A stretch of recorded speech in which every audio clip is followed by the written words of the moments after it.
గౌరవనీయులైన తెలంగాణ గవర్నర్ గౌరవ పెద్దలు శ్రీ రాధాకృష్ణన్ గారిని ఈరోజు తెలంగాణ రాష్ట్రంలో జరుగుతున్న వివిధ అంశాల మీద వారి దృష్టికి తేవడానికి, రాజ్యాంగం మీద జరుగుతున్న దాడిని ఈ రాష్ట్రంలో వివరించి చెప్పడానికి మా పార్టీ అధ్యక్షులు పెద్దలు కేసీఆర్ గారి ఆదేశం మేరకు మా పార్టీ యొక్క శాసనసభ్యులు, శాసన మండలి సభ్యుల బృందం, సీనియర్ నాయకుల బృందం ఈరోజు గవర్నర్ గారిని కలవడం జరిగింది. ఇందులో అందుబాటులో ఉన్న వాళ్ళందరం కూడా పాల్గొన్నాము. మాజీ మంత్రులు, ఎమ్మెల్యేలు, ఎమ్మెల్సీలు.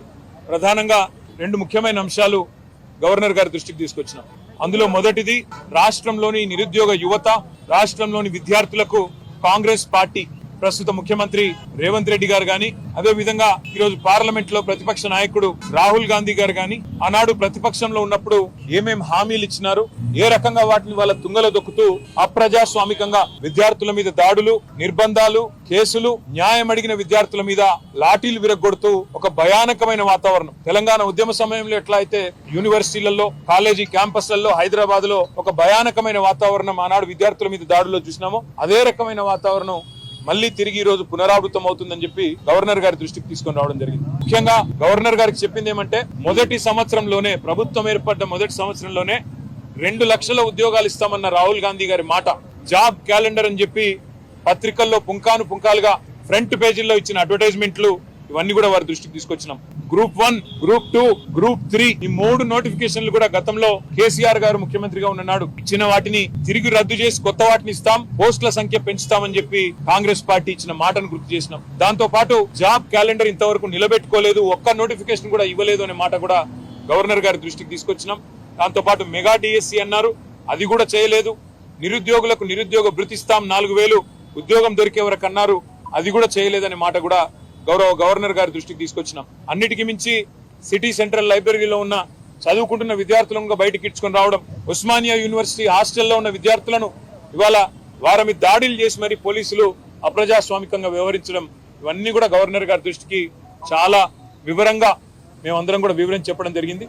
గవర్నర్ గారు చాలా గట్టిగా స్పందించినారు. హోం సెక్రటరీని నేను పిలుచుకుంటాను, తప్పకుండా అన్ని వివరాలు అడుగుతాను, విద్యార్థుల మీద ఈ రకంగా జరగడం మంచిది కాదు అని కూడా వారు అన్నారు. ఇవాళ విద్యార్థులు నిరాహార దీక్షలు చేస్తున్నారు, కొంతమంది ధర్నాలు చేస్తున్నారు, చివరికి కొంతమంది ఢిల్లీ దాకా పోయి అక్కడ కూడా గొడవ చేస్తున్నారు సార్ అని చెప్పి వారికి అన్ని కూడా వివరంగా చెప్పడం జరిగింది. తప్పకుండా నేను స్పందిస్తాను, గవర్నమెంట్ కు ఈ విషయంలో తప్పకుండా అడుగుతాను అని చెప్పి కూడా గవర్నర్ గారు చెప్పడం జరిగింది.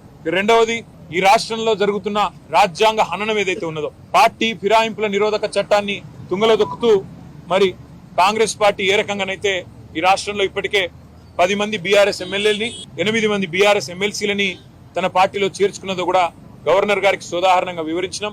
మేము ఇప్పటికే న్యాయ పోరాటం చేస్తున్న విషయం కూడా గవర్నర్ గారికి చెప్పాం. స్పీకర్ గారిని కలిసి అభ్యర్థించింది కూడా చెప్పినాం, తేదీలతో సహా. ఒక అభ్యర్థి అయితే ఖైరతాబాద్ ఎమ్మెల్యేగా బీఆర్ఎస్ టికెట్ మీద గెలిచి మొన్న పార్లమెంట్ కాంగ్రెస్ టికెట్ మీద పోటీ చేసిన విషయాన్ని కూడా వారికి సోదాహరణంగా చెప్పడం జరిగింది. గవర్నర్ గారు ఆ విషయంలో కూడా స్పందించారు. తప్పకుండా నేను గవర్నమెంట్ కు, ముఖ్యంగా ఇక్కడ ప్రస్తుతం ఉన్న అధికారులకి, స్పీకర్ గారికి కూడా నేను విషయం తెలుసుకొని నా పరిధిలో ఉన్నంత వరకు న్యాయం చేసే ప్రయత్నం చేస్తానని చెప్పి వారు చెప్పడం జరిగింది. తప్పకుండా గవర్నర్ గారు మరి ఈ 2 విషయాల్లో, ముఖ్యంగా నిరుద్యోగ యువత విషయంలో తను స్పందించిన తీరును మేము అభినందిస్తా ఉన్నాం, స్వాగతిస్తా ఉన్నాం. తప్పకుండా వెంటనే హోం సెక్రటరీని కూడా పిలుస్తానని కూడా చెప్పారు.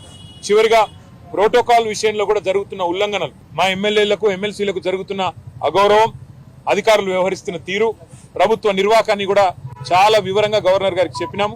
గవర్నర్ గారు ఈ విషయంలో నేను ఒక లేఖ రాస్తాను ప్రభుత్వానికి, తప్పకుండా ఎవరి మర్యాద అయినా కాపాడవలసిన బాధ్యత డెమోక్రాటిక్ గా, ఎవరు గెలిచినా ప్రజాప్రతినిధి, వారి గౌరవానికి భంగం వాటిల్లితే మంచిది కాదు, నేను ఒక ఉత్తరం కూడా రాస్తాను రాష్ట్ర ప్రభుత్వానికి అని చెప్పారు. దానికి కూడా వారికి అభినందనలు తెలియజేస్తూ, భవిష్యత్తులో ఇలాంటి ఏ సమస్య వచ్చినా తప్పకుండా మీరు నా దగ్గరికి రండి, నాకు అన్ని విషయాలు కూడా మీరు చెప్పండి అని చెప్పి కూడా గవర్నర్ గారు చెప్పారు.